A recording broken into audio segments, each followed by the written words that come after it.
This was the average sale price both in this last month here at $405,000, which has never been seen before here in the state of Wisconsin in the Milwaukee metro area. In order to get back to a balanced market, we need both of these to adjust. Now we're up to the $197.50 per square foot. That's up 6.2% from last year. Are we going to go into a giant recession? Are there going to be a lot more available? Should I just wait it out?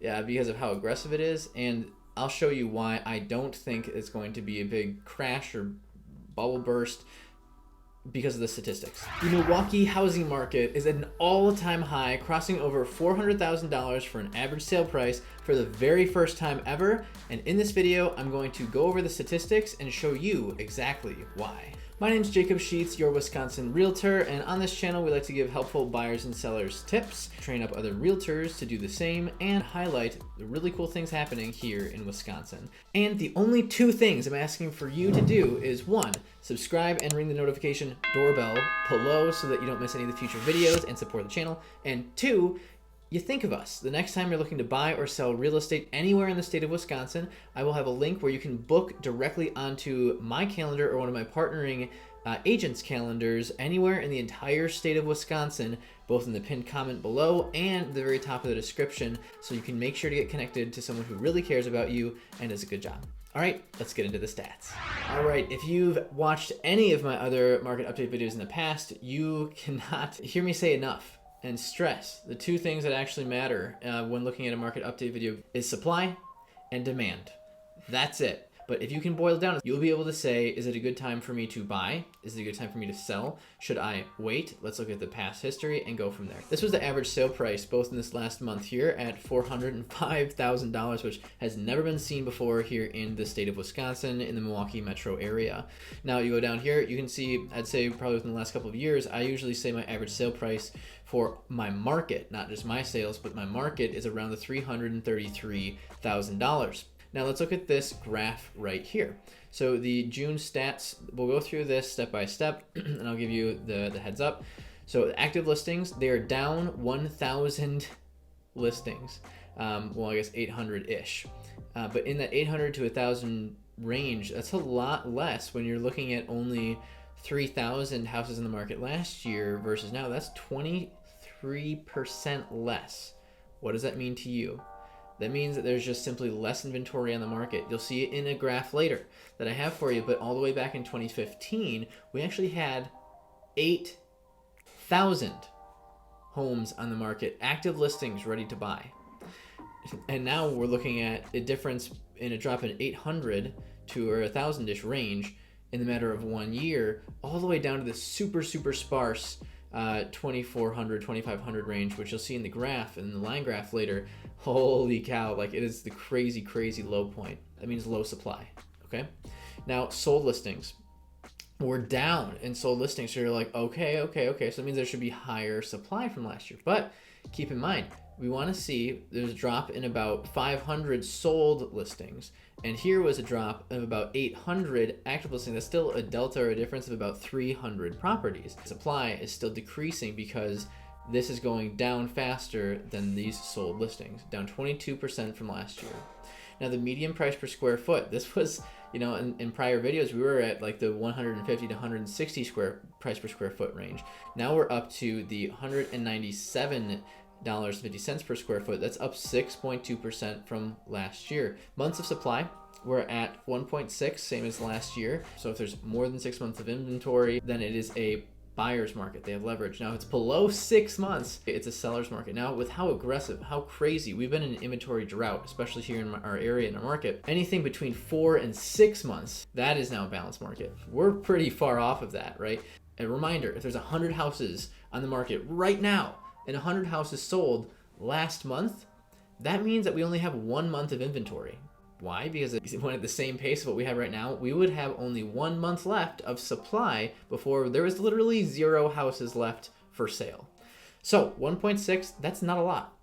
That means in general, a huge seller's market that they still hold all of the leverage and the power in most negotiations. They have something that's in bad shape or something, I'm out there with some buyers, I can still get something under list price, but it's a really tough time out there for buyers, especially you'll see later, again in this graph later that we have by price point as well. Anything in that $500,000 and below range, it's just hard. There's almost nothing available and almost no options. Last thing here, median days on market, don't have too much to touch on here. 16, 17 days, it stayed about the same. That's really short. Stuff's going in a couple of weeks. Typically, as long as it's not overpriced, the condition is somewhat decent, right? And that's really it. As long as those two things are done well and you plan accordingly, your house should sell.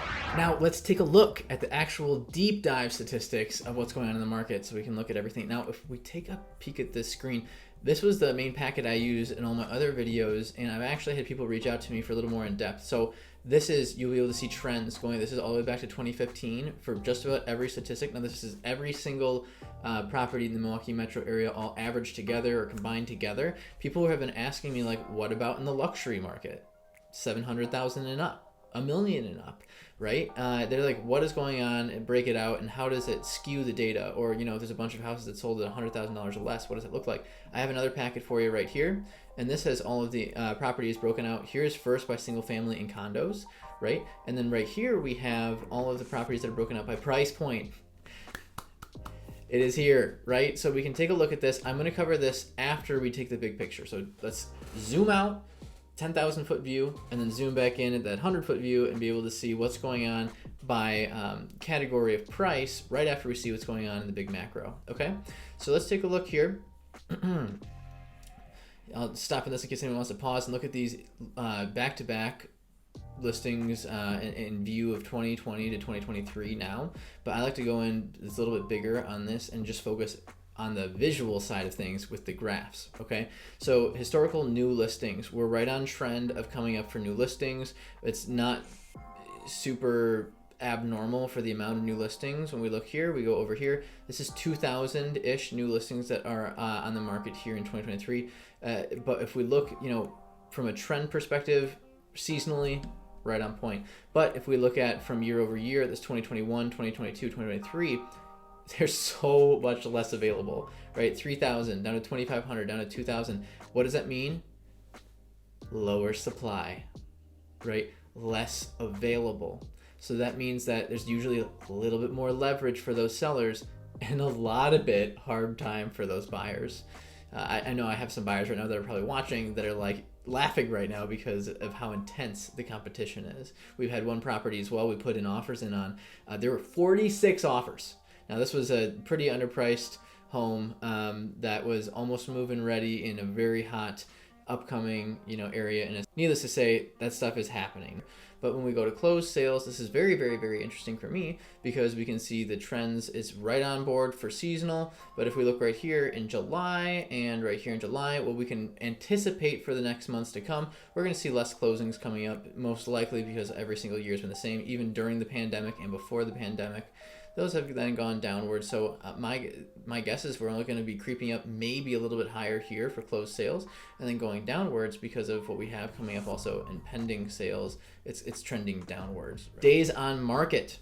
Back in 2015, we were at this 90 days on market going all the way down here to under 20 days on market, which is kind of unbelievable. But the past 2 years, it's been the normal trend to dip beneath this 20, and then come back up from there. So like we can just see this is not normal, but everyone asks me, are we going to go into a giant recession? Are there going to be a lot more available? Should I just wait it out?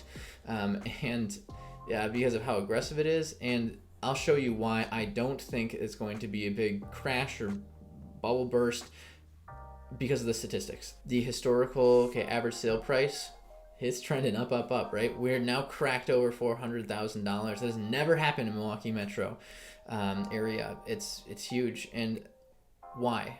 Why is it there? Why is it 400,000 and up and increasing? The why.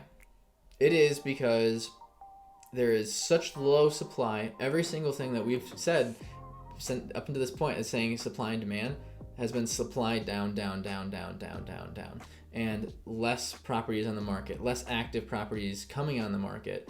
All that is coming down, so supply is boosting this stuff up higher and higher and higher. And you'll see upcoming here too is this list to sale price ratio.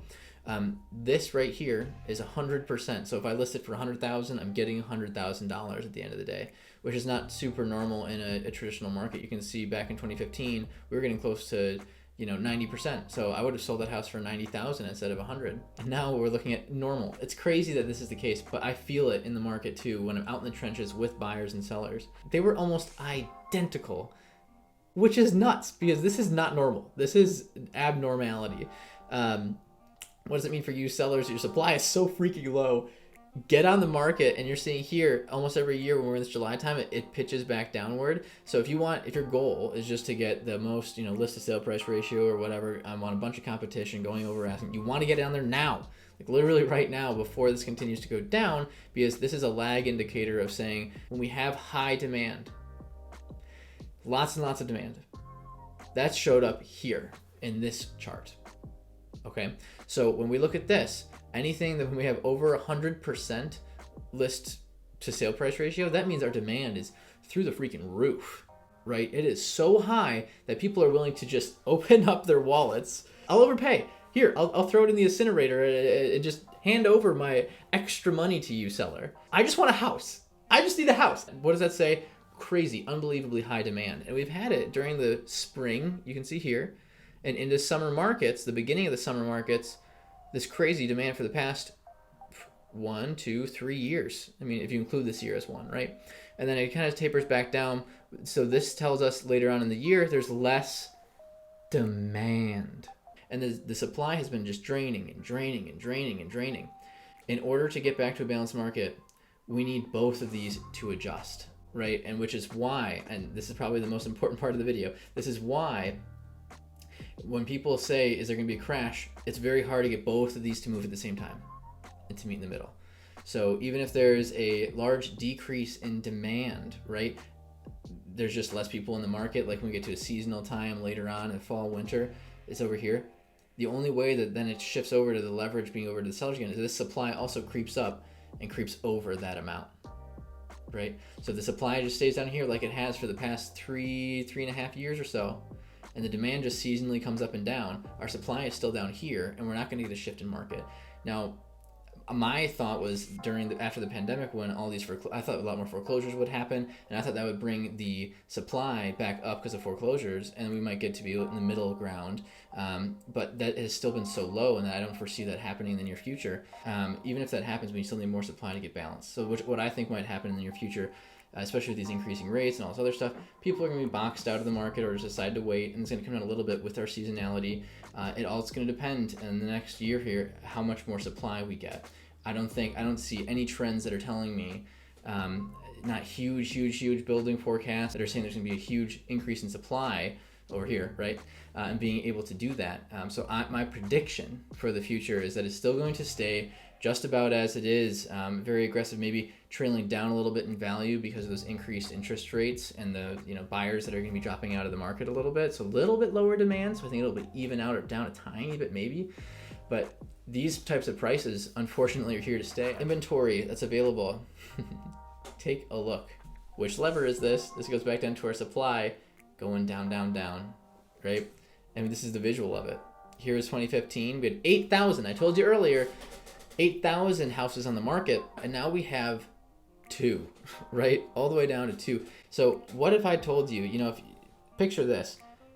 You're out here as a buyer right now, and instead of being able to run into one home, what if there was 4 houses that you got to pick from, right? 4 times the amount of options, and they've been sitting there for a little bit too. That's what it was like in 2015.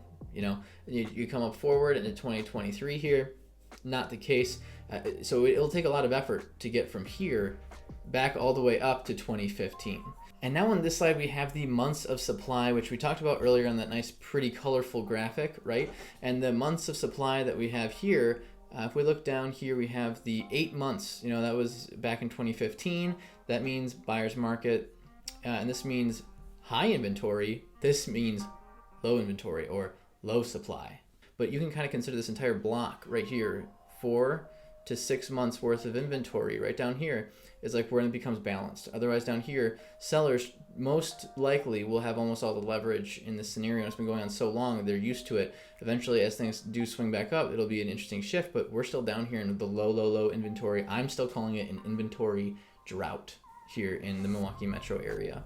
I'll plan on going as fast as I can here for the properties broken out by price and by type of property. So single family, the average sales price that we have here excuse me, has increased then from the $398 to $430, and in condos $286 to $300. Median sales price here from the $345 into $371 and $240 into condo. So if you want a condo, anywhere in this 280 range to 300 is the norm, and you want a single family home, totally averaged out, right? Anything in kind of this 370 to 430 range, which is so high, but all properties together being around that $400,000 price range. This is the volume of sales that have closed from last year to this year. We can see sales are down a lot, not because they're not selling, right? That could be one reason why. They're not selling. They're sitting on the market. No, it's just they're not available. There's nothing out there, so that's why this is lower. Just about nothing on this very, very, very, very high range. It's about the same, but going down in volume. And this is also in the condos, both in single family and in condos by property type. Okay, next up we got the pending sales. We already talked about this in the other property. We can see that there's more than there were last year. So lower available, higher that were pending from last year. That's a big deal because it means, again, that's a double whammy on our lower of inventory. Okay, days on market. We can see here, what's really, really cool and interesting is to see the low days on market for the lower price point homes, a lot, even the 0 to 100. But then when we get up to the 500 range and into more of the luxury, they're starting to sit a little bit longer. And a lot of that is because of interest rates and because we got kind of the same amount of properties with the higher interest rates. So then people are like, whoa. And they're saying we want to get out because of how high the values have gotten. We're kind of getting into a little bit of a tipping point there where they're still starting to sit a little bit longer than they were last year. Keep in mind, 34 days on market, 1 month to sell a house, to sell $1 million to a $3 million home is still so fast. There's a reason why the average, listing agreement is 6 to 12 months because it takes time to sell homes. So it's still very, very fast, but it's at a higher days on market from last year. Okay. Now coming down here, list of sale price ratios. It's so high it broke the chart. Now these are around the 102 to 104-ish percent range, basically saying that houses are selling for more than what people are asking for. Same thing with condos at 102 and single family homes at 103.